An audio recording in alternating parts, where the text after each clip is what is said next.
एक मोठी बातमी पुण्यामध्ये वंदे भारत रेल्वेचा अपघात झालेला आहे। तसंच रुळावरून डबा घसरलेला आहे। तर पुण्यात वंदे भारत ट्रेनचा डबा रुळावरून घसरलेला आहे आणि सीएसएमटी वरून सोलापूरला जाणाऱ्या ट्रेनचा हा डबा घसरला। तर पुणे रेल्वे स्टेशन जवळ ट्रेनचा हा डबा घसरलेला आहे। सर्व प्रवासी मात्र यात सुखरूप असल्याची महत्त्वाची माहिती मिळते आहे। आपण पाहतोय सोलापूरला जाणाऱ्या वंदे भारत ट्रेनचा डबा पुणे इथं घसरला। तसंच सीएसएमटी वरून सोलापूरला ही ट्रेन जात होती आणि या वंदे भारत ट्रेनचा डबा रुळावरून घसरलेला आहे। मात्र यात कोणतीही जीवितहानी झालेली नाहीये। ट्रेनमधले सगळे प्रवासी सुखरूप आहेत।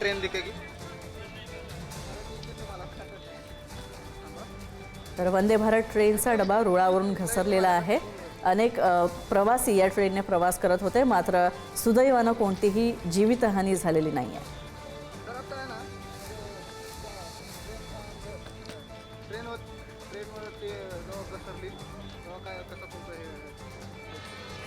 सर, आपका नाम क्या है और ये क्या घटना हुई है, इसके बारे में जानकारी देंगे? मेरा नाम Hemant Kumar Behera, divisional commercial manager end PRO Poona division.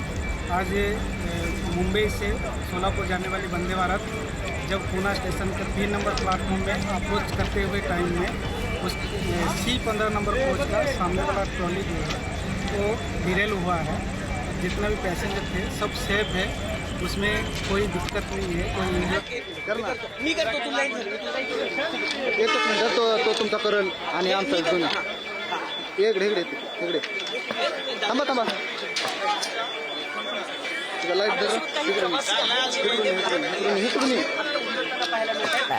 तर वंदे भारत ट्रेनचा डबा हा रुळावरून घसरलेला आहे। मात्र या अपघातामध्ये सुदैवानं कोणत्याही प्रकारची जीवितहानी झालेली नाहीये। मात्र डबा अचानक घसरल्यामुळे या अचानकच्या अपघातामुळे रेल्वे प्रवासी मात्र काही काळ भीतीखाली होते। भीतीचं वातावरण पसरलं होतं, मात्र सगळे प्रवासी यात सुखरूप आहेत। वंदे भारत ट्रेनचा डबा रुळावरून घसरलेला आहे। पुणे रेल्वे स्टेशन परिसरामध्ये ही घटना घडलेली आहे। तर सीएसएमटी वरून सोलापूरला जाणाऱ्या या वंदे भारत ट्रेनचा डबा घसरला होता। सर्व प्रवासी यात सुखरूप असले आहेत।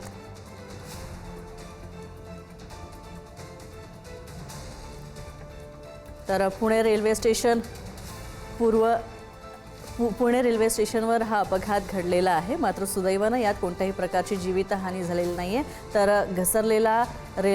रुळावर घसरलेला हा डबा पुन्हा रुळावर चढवण्याचं काम सुद्धा सुरू आहे। इथे तंत्रज्ञ सुद्धा आलेले आहेत। ज्ञानेश्वर चौतमल आमचे प्रतिनिधी आमच्या सोबत आहेत। ज्ञानेश्वर, सुदैवानं यात कोणती जीवितहानी झालेली नाहीये। मात्र सध्या तो डबा जो आहे तो पुन्हा रुळावर आणण्याचं काम सुरू आहे। कशा प्रकारे काम सुरू आहे आणि प्रवाशांमध्ये नक्कीच घबराट पसरली आहे, त्याबद्दल सुद्धा अपडेट्स देशील? सध्या सगळ्यात महत्त्वाचं म्हणजे जो डबा आहे तो पुन्हा रुळावर बसवण्याचे प्रयत्न या ठिकाणी सुरू आहेत।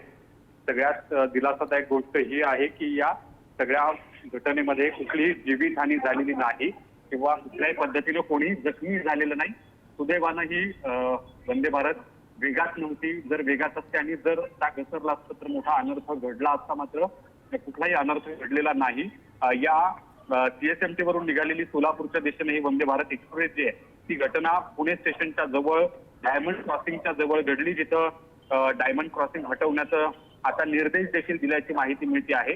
देशभरातील नॉन स्टँडर्ड क्रॉसिंग जे आहेत ते सध्या हटवले जात आहेत आणि हे सगळं सुरू असताना पुन्हा तशा पद्धतीची घटना घडलेली आहे। काही काळ लोकांमध्ये भीतीचं वातावरण होतं, मात्र आता या सगळ्या ठिकाणी संबंधित अधिकारी पोहोचलेले आहेत, तंत्रज्ञ पोहोचलेले आहेत आणि काही वेळानंतर ही रेल्वे जी आहे ती पुन्हा एकदा सोलापूरच्या दिशेने रवाना केली जाईल अशा पद्धतीची माहिती मिळते।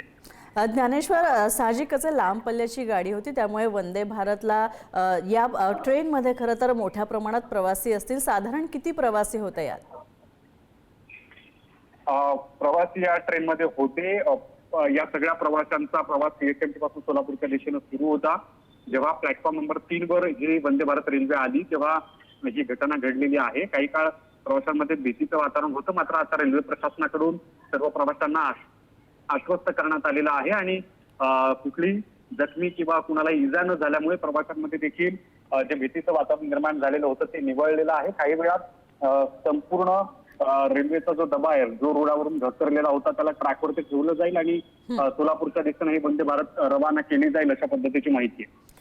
धन्यवाद ज्ञानेश्वर या सगळ्या अपडेट्सबद्दल. तर आपण पाहतोय CSMT वरून सोलापूरला जाणाऱ्या वंदे भारत ट्रेनचा डबा पुण्यात रेल्वे स्टेशनवर घसरला होता. मात्र सुदैवानं यात जीवितहानी झाली नाहीये. दरम्यान घसरलेला डबा पुन्हा रुळावर आणण्यासाठी प्रयत्न सुरू आहे.